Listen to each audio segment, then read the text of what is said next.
MP high court ने हाल ही में एक तलाक मामले में महत्वपूर्ण निर्णय सुनाया है। उसने व्हाट्सएप चैट को वैध साक्ष्य के रूप में स्वीकार किया, भले ही वह एक पक्ष की सहमति के बिना प्राप्त की गई हो। इस बात को लेकर महिला ने निजता का दावा किया था, लेकिन कोर्ट ने यह कहते हुए उनका पक्ष खारिज कर दिया कि निजता का अधिकार निष्पक्ष न्यायिक सुनवाई की तुलना में सर्वोपरि नहीं है।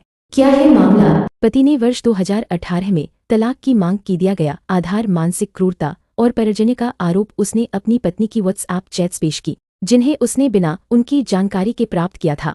महिला की आपत्ति क्या थी? उसने कहा कि यह उनकी संवैधानिक निजता का उल्लंघन है और यह साक्ष्य अवैध तरीके से प्राप्त हुआ है। आईटी एक्ट की धाराएं 43, 66, 72 का हवाला पूर्णविराम। और साथ ही उसने दावा किया कि ऑडिट ऐप या स्पाईवेयर से चैट्स चोरी की गईं।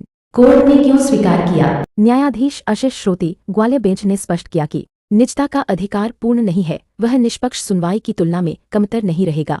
कानूनी मायने और भविष्य। एक प्रेसिडेंटल वैल्यू। यह पहला मौका है जब मध्य प्रदेश एचसी ने स्पष्ट रूप से बताया कि बिना सहमति वाले व्हाट्सएप चैट्स भी विवाहित विवादों में साक्ष्य हो सकते हैं, बशर्ते उनका संबंध मुद्दे से हो और उन्हें सत्यापन के बाद ही उपयोग में लिया जाए। 2 निजता बनाम निष्पक्ष सुनवाई। कोर्ट ने यह माना कि जब 2 मौलिक अधिकारों में टकराव हो, प्रिवेसी और फेयर ट्रायल, तो निहित न्याय को प्राथमिकता मिलेगी। 3 सेक्शन 14 का उपयोग पारिवारिक मामलों में साक्ष्य स्वीकार करने में कोर्ट को अधिक अधिकार देने वाली यह धारा डिजिटल दलीलों की स्वीकार्यता को आगे बढ़ाएगी। 4 सावधान। हालांकि चैट्स को अभी स्वीकार किया गया है, लेकिन उनकी प्रामाणिकता, एडिटिंग की संभावना, हेराफेरी, इन सभी पर फैमिली कोर्ट में कड़ी जांच होनी चाहिए। आगे क्या हो सकता है? संबंधित चैट्स की फॉरेंसिक जांच होगी, जैसे कि संदेश मूल है, किसी तरह से बदले नहीं गए, परिजन्य या मानसिक क्रूरता के आरोपों की पुष्टि हेतु इन्हें उपयोग किया जा सकता है। यह फैसला अन्य राज्यों की फैमिली/हाई कोर्ट्स के लिए एक मार्गदर्शक हो सकता है